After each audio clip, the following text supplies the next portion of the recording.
નમસ્કાર દર્શક મિત્રો, ટીવી18 ન્યૂઝમાં આપનું સ્વાગત છે। ટીવી18 ન્યૂઝ ગુજરાતની પળે પળની ખબર ધરાવતી ગુજરાતી ન્યૂઝ ચેનલ છે। હવે જોઈએ મુખ્ય સમાચાર। ડાકોરમાં સામાન્ય વરસાદમાં જ ઠેર ઠેર પાણી ભરાતા હાલાકી।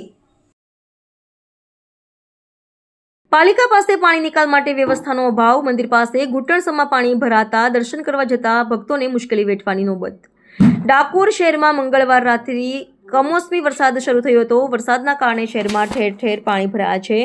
ડાકોર મંદિરથી ગોપાલપુરા, વડા બજાર, ગણેશ ટોકીઝ સહિત વિસ્તારોમાં પાણી ભરાયા હતા। મંદિરના દરવાજા પાસે ઘૂંટણ સુધી પાણી ભરાતા ભક્તોને મુશ્કેલીનો સામનો કરવો પડ્યો હતો।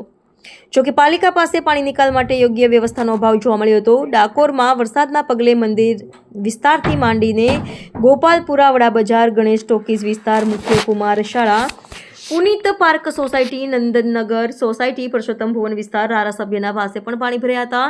ડાકોરના પ્રવેશવાના માર્ગ પર પાણી ભરાયા હતા। ઉપરાંત મંદિરના ગેટ પાસે ઘૂંટણ સુધી પાણી ભરાયેલા રહેતા દર્શન કરવા જતા ભક્તોને હાલાકી વેઠવાની નોબત આવી હતી। જોકે વરસાદી પાણી નિકાલ માટે પાલિકા પાસે નક્કર આયોજન ન હોવાનું સામે આવ્યું હતું। આ મામલે પાલિકાના ચીફ ઓફિસરને 3 મહિના પહેલા જાણ કરવામાં આવી હતી, પરંતુ કોઈ નિરાકરણ આવ્યું નથી। પાણીના નિકાલ માટે સ્ટોમ વોટર લાઇનમાં પણ નાખવામાં ન આવી હોવાની પણ ફરિયાદો ઉઠી છે। ટીવી18 ન્યૂઝ ગુજરાતી, ડાકોર।